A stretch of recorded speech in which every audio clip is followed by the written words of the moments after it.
स्वागत है आप सबों का एक बार फिर से the student academy online platform पे। साथियों, जैसा कि आपको पता है, लूसेंट का एक सीरीज हमने शुरू किया है। इसमें आपको हमने पढ़ाने का जो शुरुआत किया है वो इतिहास को, और इसमें भी सबसे पहले हमने आधुनिक भारत को शुरुआत किया है। आधुनिक भारत का पहला वीडियो मैंने अपलोड कर दिया था जो उत्तर मुगल काल का था, वो पार्ट 1 था। आज पार्ट 2 आ रहा है जिसमें हम यूरोपीय व्यापारी कंपनियों का आगमन को देखेंगे। किस प्रकार पुर्तगाल से और यूरोपियन कंट्री से जो लोग भारत आए और भारत के साथ व्यापार किस प्रकार से किए। तो आइए चलते हैं, देखते हैं वीडियो आपको कैसा लगता है। ज़रूर कमेंट्स बॉक्स में कमेंट्स किया कीजिए, ठीक है। और अगर हमारे चैनल पर नए हो तो चैनल को जरूर सब्सक्राइब कर लीजिएगा, और वीडियो अगर पसंद आए तो लाइक ज़रूर किया कीजिए। हमारा ऑफलाइन संस्था भी चल रहा है जिसमें बिहार दरोगा का टेस्ट चल रहा है, डिस्कशन चल रहा है, क्यूज चल रहा है। साथ ही साथ आपको करंट अफेयर और जीके की क्लास भी चल रही है। अगर आप हमारे ऑफलाइन संस्था से जुड़ना चाहते हैं तो एड्रेस है हमारा गया बाईपास रोड, विष्णुपथ वाले रोड में ये आपको मिलेगा एड्रेस, जो मेहता पेट्रोल पंप के बगल में है। ठीक है, चलते हैं सीधा देखते हैं कि क्या क्या है यूरोपीय कंपनी के आगमन के बारे में। चलिए अब शुरू किया जाता है। हमने पिछले वीडियो में कवर किया उत्तर मुगल काल को। उत्तर मुगल काल के बाद लूसेंट में जो अगला टॉपिक है वो है आपका 40 नंबर, वो 39 नंबर टॉपिक था। 40 नंबर टॉपिक में भारत में यूरोपीय व्यापार कंपनियों का आगमन, यानी भारत में यूरोपीय व्यापारी कंपनी किस प्रकार से भारत में आते हैं उसके बारे में है। तो ये आपका पहला पॉइंट रहा। पहला पॉइंट ये कह रहा है कि 17 मई 1498 को वास्को डी गामा ने भारत के पश्चिमी तट पर स्थित कालीकट बंदरगाह पर पहुंचकर भारत एवं यूरोपियन के बीच, यानी यूरोपीय के बीच नए समुद्री मार्ग का खोज किया। इस यात्रा में वास्को डी गामा को गुजरात पथ प्रवर्तक अब्दुल माजिद ने सहयोग किया था। इस पॉइंट से आपको क्या क्या याद रखना है कि भारत और यूरोपियन कंट्री के बीच जो पहला मार्ग समुद्री समुद्री मार्ग, ध्यान रखना भारत, बहुत सारे लोग ये पढ़ा देते हैं कि भारत का खोज किया गया। भारत कहीं भुलाया हुआ वस्तु नहीं था। भारत आने का एक अन्य मार्ग का खोज किया गया है पुर्तगालियों के द्वारा। ठीक है, तो बस इतना सा बात है। यूरोपियन कंट्री है एक पुर्तगाल, वहां के नाविकों के द्वारा भारत आने का एक नया मार्ग खोजा गया, वो समुद्र रास्ते से। ठीक है, तो इसकी जो खोज किया गया है वो 17 मई 1498 को वास्को डी गामा के द्वारा, और ये सबसे पहले पश्चिमी तट पे स्थित कालीकट बंदरगाह पे पहुंचता है। और इस प्रकार ये पहला व्यक्ति होता है जो यूरोपियन कंट्री से समुद्र मार्ग से होते हुए भारत तक आता है। और इसमें इसका जो मदद करने वाला व्यक्ति है वो गुजरात का एक व्यापारी है जिसका नाम है अब्दुल माजिद। ध्यान रखना इस नाम को, उसका क्या नाम है, अब्दुल माजिद नाम है। क्या नाम है? अब थोड़े से हम मैप का सहारा लेते हैं और देखते हैं कि किस प्रकार से ये पुर्तगाली यात्री वास्को डी गामा भारत आता है। आइए देखिए, मैंने यहाँ पे दो मैप लगा रखा है, तो सबसे पहले हम इसे समझते हैं। आप देखिएगा यहाँ पे, थोड़ा सा मैं आपको जूम आउट करके दिखाने का प्रयास करता हूँ। देखिए, ये है आपका पुर्तगाल, ये आपका है भूमध्य सागर, ये जो आप देख रहे हैं मेडिटेरियन सी लिखा हुआ है, और ये आपका अटलांटिक महासागर है, और ये आपका पुर्तगाल है जिसकी राजधानी लिस्बन है। अब यहाँ से चलना शुरू करता है ये पुर्तगाली यात्री, और देखिए इस तरफ से होते हुए इसके नाव को भी दिखाया गया है, और यहाँ पे ये वाला इलाका को केप ऑफ गुड होप बोला जाता है। और ये आपका मेडागास्कर है, ये अफ्रीकन कंट्री है, और इस प्रकार से यहाँ से आपका अफ्रीकन कंट्री और मेडागास्कर के बीच से होते हुए इस प्रकार से आप देखिए ये आपका अरब सागर आ गया। अरब सागर से होते हुए यहाँ पे कोची पहुँचता है ये। ठीक है, तो ये आपका मैप में ये दिखाया गया। उसके बाद मैं आपको और दिखाने का प्रयास करता हूँ। ये देखिए, ये भी आपका यूरोपियन कंट्री है, और ये पुर्तगाल है जिसकी राजधानी लिस्बन है, यहाँ से चलना शुरू करता है। और इस प्रकार से वास्को डी गामा जो है, यहाँ पे देखिए केप ऑफ गुड होप ये मार्ग है जो अफ्रीका में पड़ता है, और ये आपका मेडागास्कर हो गया। इस प्रकार से यहाँ से आते हुए 1498 में ये आपका पहुंचता है कालीकट के बंदरगाह पे जो केरल वाले इलाके में पड़ता है। ठीक है, तो आइए अब चलते हैं आगे और देखते हैं क्या क्या है। तो ध्यान से याद रखना है आपको कि ये आपका पुर्तगाल के इलाका को यहाँ पे दिखाएं, और पुर्तगाल से इस प्रकार से ये आपका अटलांटिक महासागर है। अटलांटिक महासागर है, अटलांटिक महासागर से इस तरफ से होते हुए, और ये जो कॉन्टिनेंट्स है वो अफ्रीका महादेश है। ठीक है, ध्यान रखना है। और यहाँ पे Cape of Good of Hope है, यहीं से आपका इस मार्ग से होते हुए ये जो मेडागास्कर है इस मार्ग से होते हुए यहाँ पे आकर आपका कालीकट बंदरगाह पे पहुंचता है। तो देखिए अभी ये लूसेंट को हम पढ़ा रहे हैं, तो लूसेंट में हमने ये वादा कर रखा है कि सिर्फ और सिर्फ लूसेंट को ही पढ़ाया जाएगा, बस थोड़ा सा हमने मैप को यहाँ पे ऐड किया है, क्योंकि अगर हम ज़्यादा डिटेल जाएंगे तो फिर वीडियो लंबा बनेगा। ठीक है, तो इसीलिए हमने आपका प्रयास किया है सिर्फ छोटे से माध्यम से बताने का। बाकी अगर डिटेल्स करना है तो फिर आपको अगर और बेहतर जानकारी लेना है इससे, तो फिर आप हमारे ऑफलाइन क्लास को ज्वाइन कर सकते हैं। तो ये तो हो गया पहला पॉइंट, ध्यान रखना यहाँ से।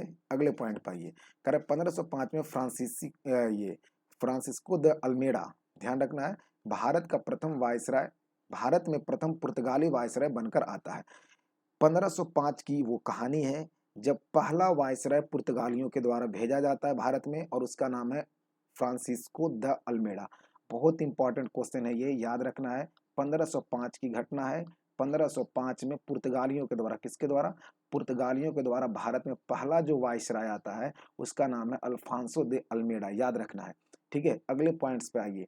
पॉइंट्स नंबर अगला करा कि 1509 ईस्वी में अल्फांसो द अल्बुकुर्क, ठीक है, अल्फांसो द अल्बुकर्क भारत में पुर्तगालियों का वायसराय बनता है, तथा 1510 ईस्वी में बीजापुर के यूसुफ आदिल शाह से गोवा को जीत लेता है। यहाँ से क्या याद रखना है, देखिए 1505 में फ्रांसिसो द अल्मेडा आता है, ठीक है, भारत पुर्तगाल का पहला वायसराय बन के आता है। उसके बाद 1509 ईस्वी में अल्फांसो द अल्बुकर्क भारत में पुर्तगाल का वायसराय बन के आया, ये दूसरा है। और यही भारत में वास्तविक पुर्तगालियों का संस्थापक कहा जाता है, अल्बुकर्क को ही, ठीक है। और ये 1510 में बीजापुर के शासक जो आदिल शाह था उससे इसने गोवा को छीन लिया। तो क्वेश्चन क्या क्या बनेगा यहाँ से कि पुर्तगालियों का वास्तविक संस्थापक भारत में कौन है? अल्बुकर्क। जबकि पहला पुर्तगाली वायसराय जो भारत आया उसका नाम है अल्फांसो द अल्मेडा। ये वही अल्फांसो द अल्मेडा है जिसने ब्लू वाटर पॉलिसी चलाया था, शांत जल का नीति, ध्यान रखना इस बात को। उसके बाद दूसरा क्वेश्चन है 1509 ईस्वी में, 1509 ईस्वी में अल्फांसो द अल्बुकर्क दूसरा पुर्तगाली वायसराय आता है जिसे भारत में वास्तविक पुर्तगालियों का संस्थापक कहा जाता है। और 1510 ईस्वी में इसने बीजापुर के शासक यूसुफ आदिल शाह से गोवा को ये छीन लेता है। अगले पॉइंट की ओर आइए। पुर्तगालियों ने अपनी पहली व्यापारी कोठी कोची में स्थापित की। कोची में, ध्यान रखना है, पुर्तगालियों का पहला व्यापारी कोठी जो है वो कोचीन में स्थापित किया गया। नेक्स्ट अगला पॉइंट, दक्षिण पूर्वी तट पे पुर्तगालियों का एकमात्र बस्ती सन थोमे था। बहुत इंपॉर्टेंट ये भी पॉइंट है, याद रखना है। पुर्तगालियों का, किसका? पुर्तगालियों का एकमात्र व्यापारी कोठी जो दक्षिण पूर्व क्षेत्र में था वो आपका सन थोमे नाम था। नेक्स्ट अगला पॉइंट क्या करा है, पुर्तगालियों के बाद भारत में डच आए, यानी सबसे पहले भारत आने वाले यूरोपियन कंट्री में से पुर्तगाल के लोग थे। कौन थे?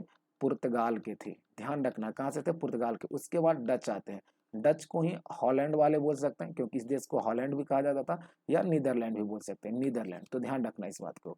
पहला यात्री कॉर्नेलियम हॉटमैन, नाम ध्यान रखना है, कॉर्नेलिया हॉटमैन 1596 ईस्वी में भारत के पूर्वी सुमात्रा पहुंचा। तो ध्यान रखना यहाँ से कि पहला डच यात्री जो भारत आता है वो है कॉर्नेलिया हॉटमैन, ध्यान रखना इस बात को। और वो सुमात्रा द्वीप पे पहुंचता है। कहाँ पहुंचता है? सुमात्रा द्वीप पे पहुंचता है।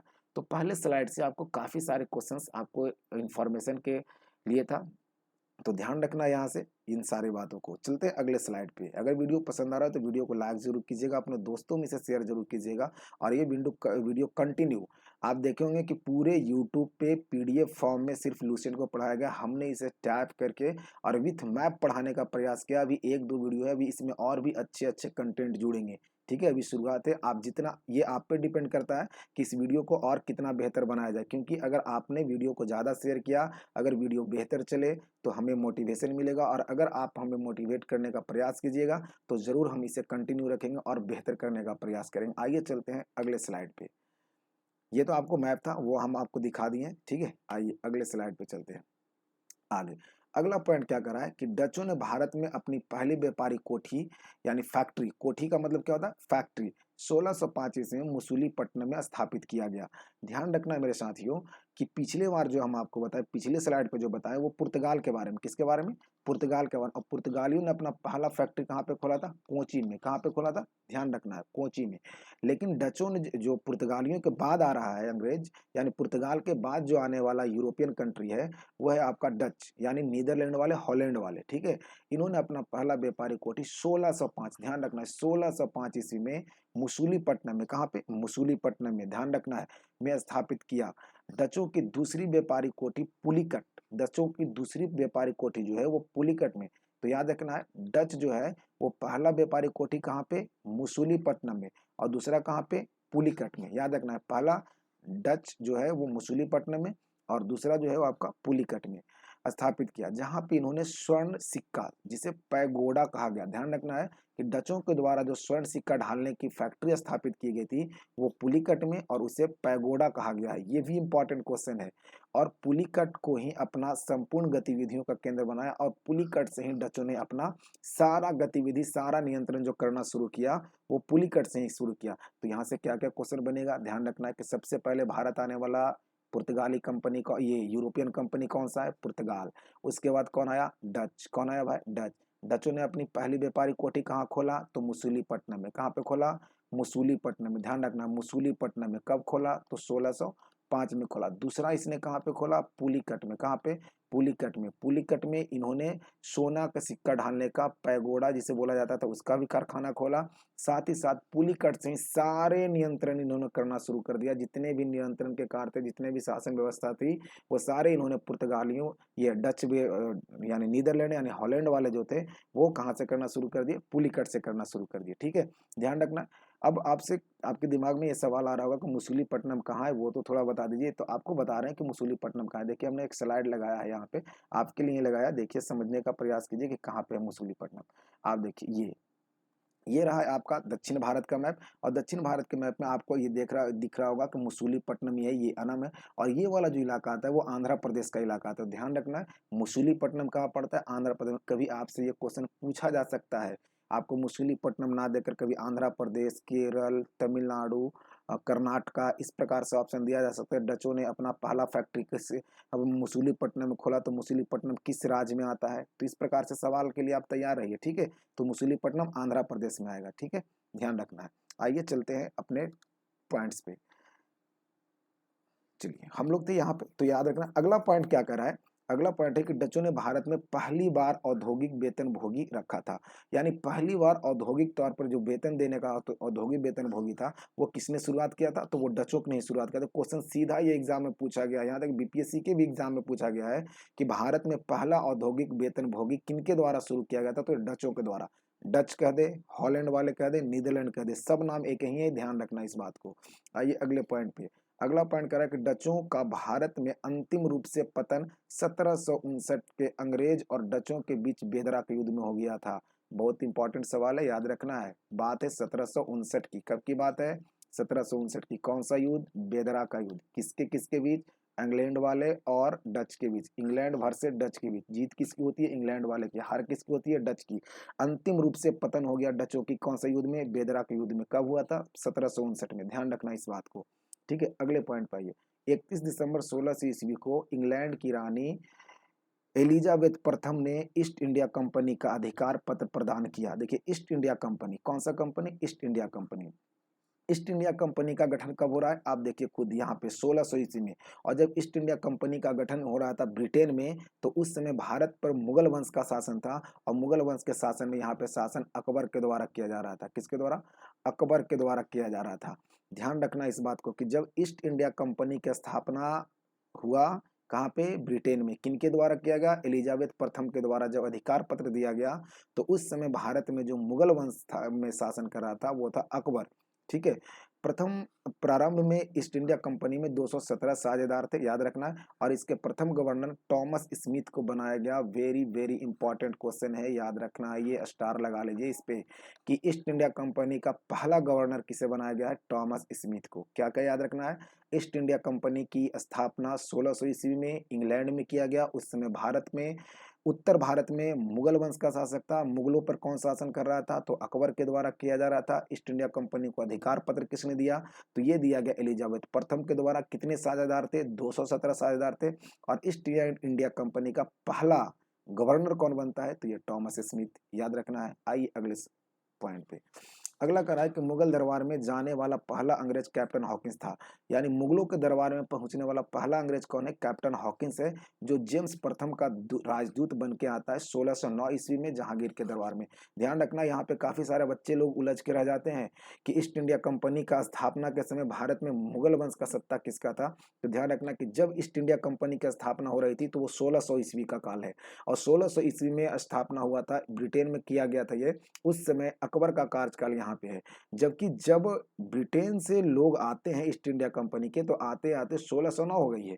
ठीक है डेट। अब 1609 का जो ईस्वी है वो जहांगीर का काल कहा गया है। तो जब ईस्ट इंडिया कंपनी के लोग भारत आते हैं तो उस समय मुगल में जहांगीर का शासन है, लेकिन जब ईस्ट इंडिया कंपनी की स्थापना हो रही है ब्रिटेन में तो उस समय भारत में अकबर का शासन है, लेकिन दोनों ही मुगल काल से ही है।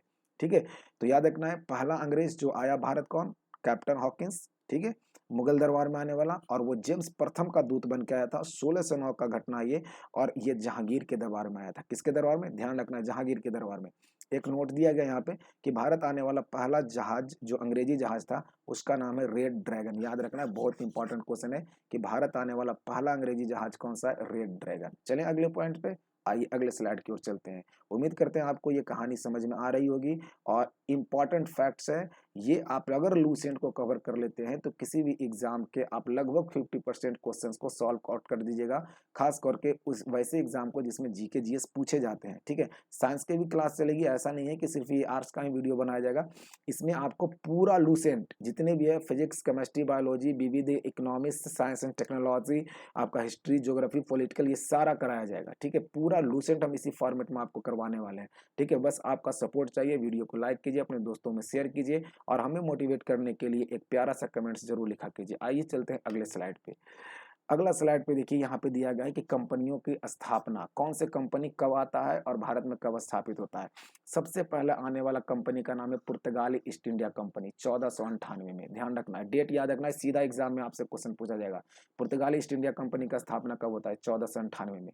ठीक है, अगला है आपका east India company. East India company का स्थापना होता है 1600 ईस्वी में। कहाँ, ब्रिटेन में। और उस समय भारत पर, उत्तर भारत में मुगलों का शासन है, और मुगल में भी कौन सा शासन कर रहा है, तो अकबर कर रहा है। लेकिन जब ईस्ट इंडिया कंपनी के लोग भारत आते हैं तो उस समय भारत में किसका शासन है, तो जहांगीर का शासन है। ये बातें एकदम दिमाग खोल कर बैठा लो अपने दिमाग में।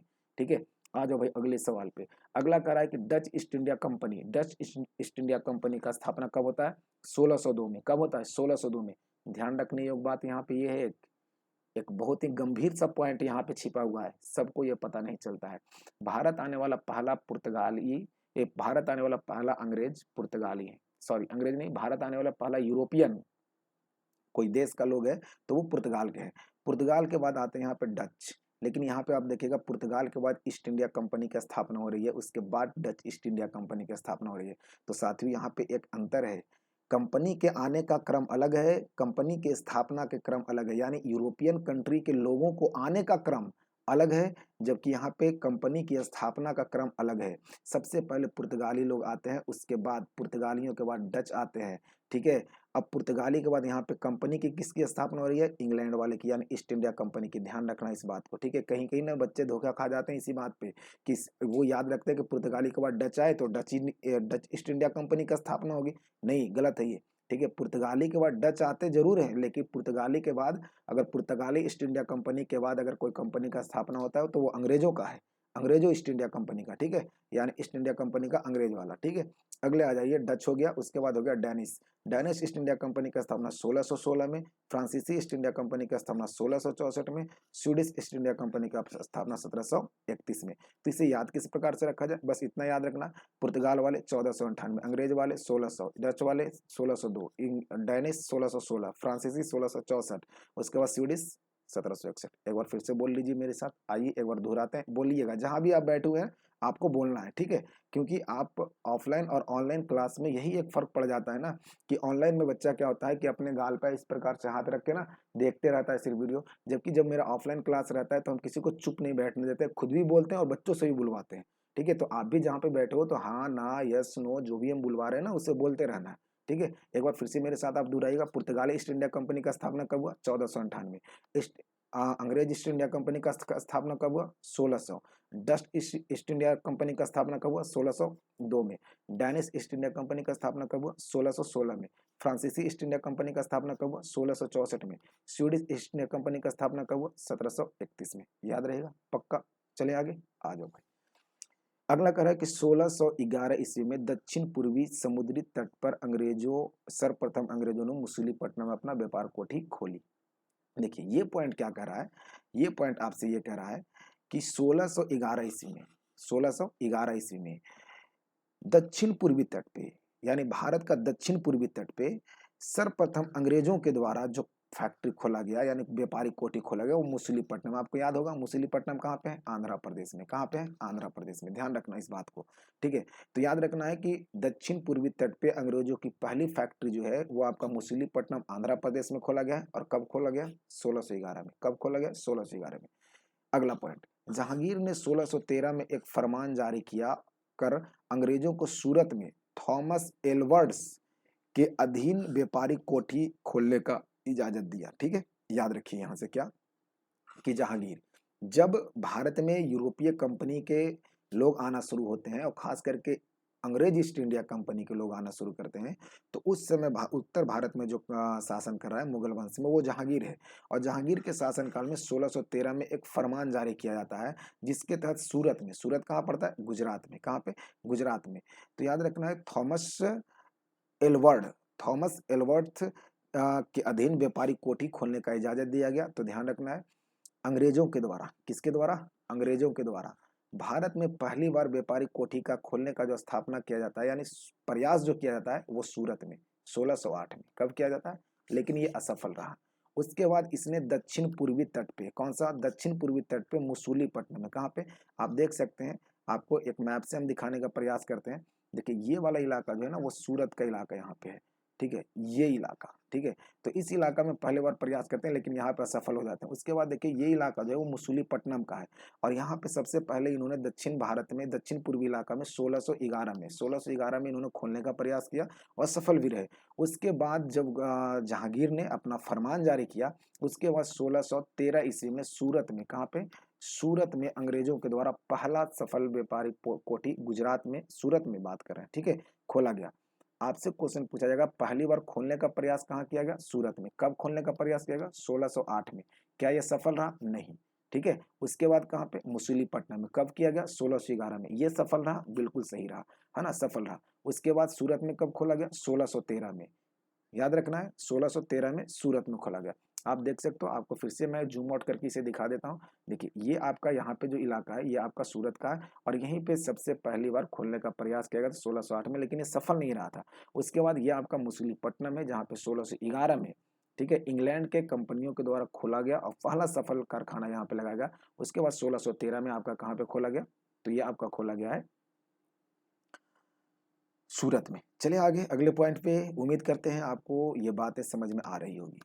आ जाओ भाई, ठीक है। चलें अगले स्लाइड पे। तो ये बातें जितने भी आपको बताएं याद रखना है और देखिए पहले आप इसे कवर कर लीजिए। आपको अगले बार जब हम पढ़ाएंगे ना तो इससे भी बेहतर कंटेंट, और अगर आपको ऑफलाइन क्लास में जुड़ना है तो आप आकर वहाँ पे अच्छे कंटेंट ले सकते हैं। आइए अगला पॉइंट नेक्स्ट नोट करा है कि पूर्वी तट पे अंग्रेजों ने अपना पहला व्यापारिक कोठी मछलीपट्टनम में 1611 में खोला। अभी ये पॉइंट बताएं आपको कि पूर्वी तट पे यानी दक्षिण पूर्व इलाके में पहला व्यापारिक कोठी मसूलीपट्टनम जो आंध्र प्रदेश में, कहाँ पे? आंध्र प्रदेश में खोला 1611 में। जबकि पश्चिमी तट पे सूरत में 1613 में व्यापारिक कोठी स्थापना किया गया। पहली बार 1608 में व्यापारिक कोठी स्थापित करने का प्रयास किया गया था। तो याद रखना है 1608, 1611, 1613, क्या है ये? 1608, 1611, 1613। तो 1608 में, कब की बात है? 1608 में अंग्रेजों के द्वारा, किसके द्वारा? ईस्ट इंडिया कंपनी के द्वारा सूरत में, कहाँ पे भाई? सूरत में पहली बार कारखाना खोलने का प्रयास किया गया लेकिन ये असफल रहा। 1611 में दक्षिण पूर्वी तट पे खोला गया मसूलीपट्टनम में, ये आंध्र प्रदेश में पड़ता है और ये सफल रहा। उसके बाद सूरत में 1613 में, सूरत में कहाँ पे? सूरत में 1613 में ये आपका जहांगीर के फरमान पे से खोला गया। अगले पॉइंट पे आइए। 1615 में सम्राट जेम्स प्रथम ने सर टॉमस रो को अपना राजदूत बनाकर मुगल दरबार जहांगीर में भेजा। तो पहला पॉइंट तो यहाँ से आपको क्या बताए थे कि जेम्स प्रथम का, किसका? जेम्स प्रथम का दूत बन के हॉकिंस, कौन भाई? हॉकिंस, सबसे पहला अंग्रेज जो भारत आया मुगल दरबार में उसका नाम है हॉकिंस, जेम्स प्रथम के दरबार में आया। दूसरा व्यक्ति कौन आ रहा है? Sir Thomas Roe. ध्यान रखना है दूसरा व्यक्ति कौन आ रहा है जहांगीर के दरबार में? Sir Thomas Roe. क्वेश्चन पूछे जाएंगे ये एग्जाम में, और ये आया है 1615 में। कब आया? 1615 में। नेक्स्ट अगला, वह फरवरी 1619 तक भारत रहता है। फरवरी 1619 तक ये भारत रहता है। उसने जहांगीर और खुर्रम शाहजहां से अंग्रेजों के लिए कुछ व्यापारिक छूट प्राप्त किया। यानी जहांगीर के बाद शाहजहां आता है तो दोनों से इसने कुछ व्यापारिक छूट प्राप्त करने का प्रयास किया। कौन? तो सर टॉमस रो। हॉकिंस ने ये प्राप्त नहीं कर पाया था, ध्यान रखना इस बात को। हॉपकिंस और सर टॉमस रो दोनों किसके दरबार में आते हैं? तो दोनों आते हैं जहांगीर के दरबार में। आगे अगला 1632 में गोलकुंडा का सुल्तान ने अंग्रेजों के लिए एक सुनहरा फरमान जारी किया। एक तो फरमान जारी किया जहांगीर, जिसके सहयोग से 1613 में सूरत में एक कारखाना इन लोगों ने स्थापना किया अंग्रेजों ने।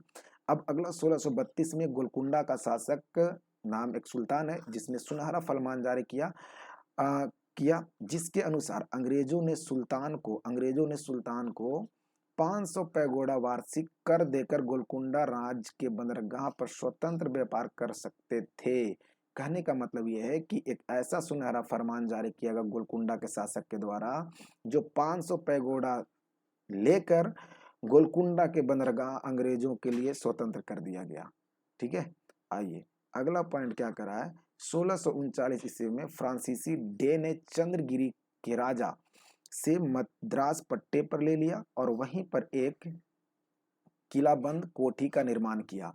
इस कोठी का नाम फोर्ट सेंट जॉर्ज पड़ा और यही फोर्ट सेंट जॉर्ज कालांतर में कोरोमंडल के तट पर अंग्रेजों का मुख्यालय बना। साथियों यहाँ से ध्यान पे से समझिएगा, बहुत ही इंपॉर्टेंट क्वेश्चन है यहाँ पे। देखिए 1639 की बात है, फ्रांसीसी डे के द्वारा कौन सा जगह, चंद्रगिरी को राजा चंद्रगिरी के राजा से मद्रास पट्टा पर ले लिया, यानी मद्रास को उन्होंने कर पे ले लिया चंद्रगिरी के राजा से। कौन, फ्रांसीसी डे के द्वारा। और वहीं पे एक किलाबंद कोठी का निर्माण किया गया। इस कोठी का नाम फोर्ट सेंट जॉर्ज है। क्वेश्चन एग्जाम में पूछे हुए हैं कि अंग्रेजों के द्वारा निर्माण किया गया पहला कोठी कौन सा है। तो पहला कोठी अंग्रेजों के द्वारा जो निर्माण किया गया है, यानी पहला महल या पहला इमारत बोल सकते हैं निर्माण जो किया गया है, वो फोर्ट सेंट जॉर्ज ही है जो तमिलनाडु में। ध्यान रखना है ये क्वेश्चन। उसके बाद ध्यान रखना है किसके द्वारा, तो फ्रांसीसी डे के द्वारा। कब किया गया, 1639 में ये लिया गया था। ठीक है, और इस प्रकार फोर्ट सेंट जॉर्ज कालांतर में कोरोमंडल तट पे, आपको याद होगा, आपको अगर ये बातें पता होगा, ये मैप्स के सहारे हम आपको दिखाने का प्रयास करते हैं कि ये वाला तट जो है वो तमिलनाडु का, और इस तट को बोलते हैं कोरोमंडल तट। आपको जब ज्योग्राफी पढ़ाएंगे तो ये सारी बातें बताएंगे। ठीक है, आ जाओ भाई अगले सवाल की तरफ। तो याद रखना यहाँ से ये प्रमुख बातें जो आपको बताने का हमने प्रयास किया है। चलिए आते हैं अगले पॉइंट पे। अगला पॉइंट क्या कहता है वो देखिए। अगला पॉइंट कह रहा है 1661 ईस्वी में पुर्तगाली राजकुमारी कैथरीन ऑफ ब्रिगेंजा एवं ब्रिटिश के राजा चार्ल्स द्वितीय का विवाह हुआ। यानी 1661 ईस्वी में पुर्तगाल का एक राजकुमारी कैथरीन ऑफ ब्रिगेंजा यानी ब्रिगेंजा का विवाह ब्रिटेन का राजा चार्ल्स द्वितीय से हुआ। इस अवसर पर दहेज के रूप में पुर्तगालियों ने चार्ल्स द्वितीय को बंबई में दान दे दिया। ये ला, अब यहाँ पे एक नया फंडा निकल के आ गया कि 1661 ईस्वी में पुर्तगाल की एक महारानी थी जिसका नाम था कैथरीन ऑफ ब्रिगेंजा, है ना, और इसका विवाह होता है ब्रिटेन के राजा चार्ल्स द्वितीय को। ब्रिटेन के राजा चार्ल्स द्वितीय को पूरा बंबई मिल गया दहेज में। सोचिए कितना विचित्र बात है ना। तो पूरा दहेज में मिल गया क्या, मुंबई ही। ठीक है, आगे अगला पॉइंट कर रहा है कि 1668 ईस्वी में चार्ल्स द्वितीय ने बंबई को 10 पाउंड के वार्षिक किराए पर ईस्ट इंडिया कंपनी को दे दिया। चार्ल्स द्वितीय भी लोभी आदमी, इसने क्या किया, 1668 ईस्वी में 10 पाउंड के वार्षिक किराया पर बॉम्बे को कह दिया अंग्रेज वाले को कि ले जाओ, किराया विराया दे देना हमको, है ना। इसे मिला था दहेज में, तो क्या वैल्यू समझ में आई बॉम्बे को, है ना, कमा के जमा करता तब तो। आगे आई भाई अगले पॉइंट पे। 1687 ईस्वी में अंग्रेजों ने पश्चिमी तट पर मुगल मुख्यालय सूरत से हटाकर बंबई लेकर चलाया। सूरत याद रखना है, अगर ये सूरत के बारे में आप नहीं याद रखिएगा तो आपका सूरत खराब कर देगा। ये ध्यान रखना है कि सूरत में सबसे पहले ईस्ट इंडिया कंपनी ने 1608 ईस्वी में कारखाना खोलने का प्रयास किया, लेकिन ये सफल हो गया। फिर 1613 ईस्वी में सफल कारखाना यहाँ पे खोला गया जहांगीर के फरमान से, और अब सूरत से इसने अपना मुख्यालय हटाकर मुंबई लेके चला आया। ठीक है, कब, 1687 में, याद रखना है 1687 में। 1661 में विवाह होता है किसका, तो चार्ल्स द्वितीय का। किससे, ब्रिगेंजा से। कौन सा जगह दहेज में मिला, मुंबई। मुंबई को इसने 10 पाउंड पे दे दिया किराए पे। ठीक है, आ जाओ भाई अगले पॉइंट पे। कह रहा है नोट दिया हुआ है, कह रहा है अगला, गेरोल्ड अंगियार के द्वारा 1669 से 77 के बीच जो सूरत का प्रेसिडेंसी और मद्रास ये बम्बई का गवर्नर रहा था, बम्बई शहर का स्थापना किया है। बम्बई शहर का संस्थापक के रूप में जो जाना जाता है वो गेरोल्ड अंगियार को जाना जाता है, याद रखना है।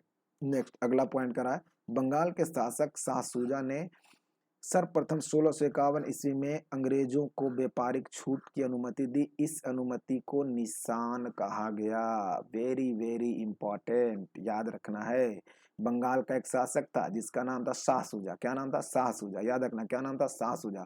1651 ईस्वी में अंग्रेजों को व्यापारिक छूट दिया गया, उसे निशान कहा गया। तो क्वेश्चन आपसे पूछा जाएगा कि बंगाल का वो कौन सा शासक था जिसने अंग्रेजों को व्यापार करने का छूट दिया गया? शाह शुजा के द्वारा। कब दिया गया? 1651। कब दिया गया? 1651। और उसे क्या कहा गया है? निशान कहा गया है। क्या कहा गया है? निशान कहा गया है। तो याद रखना है, ठीक है। आइए आगे चलते हैं अगले पॉइंट की तरफ। और अगला पॉइंट क्या कह रहा है?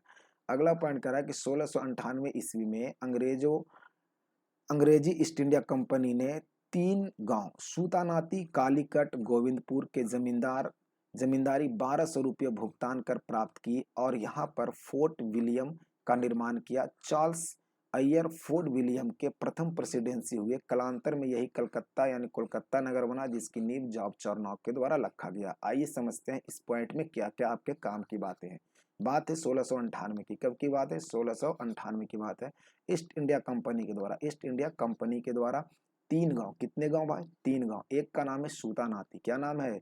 सूतानाती। क्या नाम है? सूतानाती। दूसरे का नाम है कालीकट, तीसरे का नाम है गोविंदपुर। ये तीनों को मिलाकर जमींदारी पर ले लिया गया 1200 रुपये में। कितना में? 1200 रुपये में। तो याद रखना 1698 में ईस्ट इंडिया कंपनी ने 3 गांव, एक है सूतानाती, दूसरा है कालीकट, तीसरी है गोविंदपुर, तीनों को लेकर यहाँ पर फोर्ट विलियम का नाम ये दिया गया, फोर्ट विलियम का निर्माण किया गया। और चार्ल्स अय्यार को फोर्ट विलियम का पहला प्रेसिडेंसी बनाया गया। तो यहाँ से क्वेश्चन पूछा जाएगा कि फोर्ट विलियम जो था उसका पहला प्रेसिडेंसी गवर्नर किसे बनाया गया था? तो चार्ल्स अय्यर को। याद रखना, चार्ल्स अय्यर को बनाया गया है। कालांतर में यही कलकत्ता का निर्माण नगर बना, जिसका नींव जो है वो जॉर्ज चार्नॉक के द्वारा रखा गया। तो यहाँ से याद रखना है, कलकत्ता का नींव किसके द्वारा रखा गया? जॉर्ज चार्नॉक के द्वारा। कलकत्ता जहाँ पे है वहाँ पे फोर्ट विलियम था, और फोर्ट विलियम का जो पहला प्रेसिडेंसी गवर्नर था उसका नाम था चार्ल्स अय्यर। क्या नाम था? चार्ल्स अय्यर। कितने गांवों को मिलाकर बनाया गया था? 3 गांवों को। एक का नाम है सूतानाती, दूसरे का नाम है कालीकट, तीसरे का नाम है गोविंदपुर। कब किया गया ये काम? 1698 में। अगले पॉइंट पे आ जाओ। अगला पॉइंट है, भारत में फ्रांसीसियों की पहली कोठी फ्रैंक कैरो ने द्वारा सूरत में 1668 ईस्वी में। ध्यान रखना है, फ्रांसीसियों की प्रथम कोठी, फ्रांसीसी आ गया है अब, ठीक है। ध्यान रखना, फ्रांसीसियों की पहली कोठी फ्रैंक कैरो के द्वारा सूरत में स्थापना किया गया 1698 में। कब स्थापना किया गया? 1698 में, ठीक है। अगला पॉइंट कर रहा है कि 1674 ईस्वी में फ्रांसीसी कंपनी के निर्देश पर फ्रैंकलिन मार्टिन ने बालीकोटापुर के सूबेदार शेर खां लोदी से पुडुचेरी नाम का एक गांव प्राप्त किया, जो कालांतर में पांडिचेरी के नाम से जाना जाता है। याद रखना है, 1674 की बात है। कब की बात है? 1674। फ्रांसीसी कंपनी के निर्देशक फ्रैंकी मार्टिन के द्वारा, किसके द्वारा? फ्रैंकिस मार्टिन के द्वारा बालीकोटपुरम के सूबेदार जो शेर खां लोदी था उससे पुडुचेरी को इसने लिया, और उसे वर्तमान में पांडिचेरी के नाम से जानते हैं। नेक्स्ट अगला पॉइंट करा प्रथम कर्नाटक युद्ध, जिसे सेंट टॉमे का युद्ध कहते हैं। 1746 से 1748 तक हुआ। ऑस्ट्रेलिया का उत्तराधिकार युद्ध से प्रभावित था ये, और 1748 में ये एला सापल की संधि के तहत समाप्त हुआ। ऑस्ट्रिया का उत्तराधिकार युद्ध समाप्त हो गया, और इस संधि के तहत प्रथम कर्नाटक युद्ध समाप्त हुआ। तो याद रखना, प्रथम कर्नाटक युद्ध 1746 से 48 के बीच चलता है। इसे सेंट थॉमे का युद्ध भी कहते हैं, और ये एला सापल के संधि के तहत समाप्त होता है। तो याद रखना, ऑस्ट्रिया का उत्तराधिकार युद्ध ये था। आ जाओ भाई अगले पॉइंट पे। अगला पॉइंट क्या कहता है ये देखिए। अगला पॉइंट कह रहा है कि दूसरा कर्नाटक युद्ध जो है वो 1749 से 1754 ईस्वी तक, 1749 से 1754 ईस्वी तक, इस युद्ध में फ्रांसीसी गवर्नर डुप्ले की हार हुई। यानी फ्रांस का जो गवर्नर था डुप्ले, वो उससे हार होता है, ठीक है। उसे वापस बुला लिया गया, उसके जगह पे गोडेहू को भेजा गया है। याद रखना, ये सवाल कई एक बार एग्जाम में पूछा है। गोडेहू को भेजा गया, भारत में अगला फ्रांसीसी गवर्नर बनाया गया। पांडिचेरी की संधि 1755 ईस्वी में होता है, और यह युद्ध विराम होता है। यानी दूसरा कर्नाटक युद्ध 1749 से 1754 तक होता है। 1755 में पांडिचेरी की संधि हुआ, और गोडेहू को डुप्ले की हार के बाद भेजा जाता है। नेक्स्ट अगला कर रहा है, कर्नाटक का तीसरा युद्ध जो है वो 1756 से 63 तक हुआ है और 1756 ईस्वी में शुरू सप्तवर्षीय युद्ध का ही एक अंश था। तो 1756 में एक सप्तवर्षीय युद्ध हुआ था, उसी का ये अंश था। पेरिस के संधि के तहत ये समाप्त होता है। तो यहाँ पे याद रखना है दोस्तों, देखिए आपको पीछे में भी आपको बताएं कि यहाँ पे एक एला सापल की संधि हो रही है 1748 में। कब हो रही है? 1748 में। अगला जो है आपका पांडिचेरी की संधि हो रही है 1755 में। उसके बाद पेरिस की संधि हो रही है, याद रखना है, 1763 में। ठीक है, उसके बाद आ जाओ भाई अगले क्वेश्चन पे। 1760 ईस्वी में अंग्रेजी सेना ने सर अय्यरकूट के नेतृत्व में बांडीवास की लड़ाई में फ्रांसीसियों को पूरी तरह से हरा दिया। यानी अगला जो है क्वेश्चन वो याद रखना है कि बांडीवास का युद्ध कब होता है? तो 1760 में होता है और इसमें फ्रांसीसी सेना को अंग्रेजी सेना ने पूरी तरह से परास्त कर देता है और अय्यरकूट की अध्यक्षता में लड़ा जाता है। नेक्स्ट 1761 ईस्वी में अंग्रेजों ने पांडिचेरी को फ्रांसीसियों से छीन लिया। तो पांडिचेरी को किसने छीन लिया? फ्रांसीसियों से छीन लिया गया है अंग्रेजों के द्वारा। कब छीना गया? 1761 में। अगला पॉइंट कर रहा है 1763 ईस्वी में हुई पेरिस की संधि के द्वारा अंग्रेजों ने चंद्रनगर को छोड़कर शेष अन्य प्रदेशों को लौटा दिया तथा 1749 ईस्वी में फ्रांसीसी कब्जे में थे। ये प्रदेश भारत की आजादी तक फ्रांसीसियों के कब्जे में रहे। तो याद रखना पेरिस की संधि कब होता है? 1763 में। और ये चंद्रगिरी की कहानी था जो आपको समझाने का प्रयास, ये चंद्रगिरी बोल चंद्रनगर की कहानी था। ठीक है, तो इस प्रकार आज की वीडियो में हमने क्या आपको पढ़ाया? तो हमने आपको पढ़ाने का प्रयास किया है यूरोपीय व्यापारिक कंपनी का आगमन। अब देखिए लूसेंट में जितना मैटर दिए हुए है उतना ही हमने आपको बताने का प्रयास किया है। कारण क्या है कि अगर हम लूसेंट से थोड़ा सा भी एक्स्ट्रा बढ़ेंगे तो इसमें फिर अलग कंटेंट देना होता है। अगर आपको पूरे सिलेबस पढ़ना है तो आप हमारे ऑफलाइन संस्था से जुड़ सकते हैं। ज्ञान सागर के नाम से हमारा ऑफलाइन संस्था चलता है। हमारा पता है गया bypass road, Mehta petrol pump के बगल में। आप आ सकते हैं। यहाँ पे करंट अफेयर, जीके, जीएस, ये सारी चीज़ें पढ़ाई जा रही है। साथ ही साथ बिहार दरोगा का टेस्ट सीरीज विथ डिस्कशन और क्विज भी चल रहा है। रेलवे के लिए बहुत जल्द ही आपको सूचना मिलने वाला है। रेलवे का भी सेट प्रैक्टिस स्टार्ट किया जा रहा है। ठीक है, तो मिलते हैं अगले वीडियो में। तब तक के लिए जय हिंद, वंदे मातरम।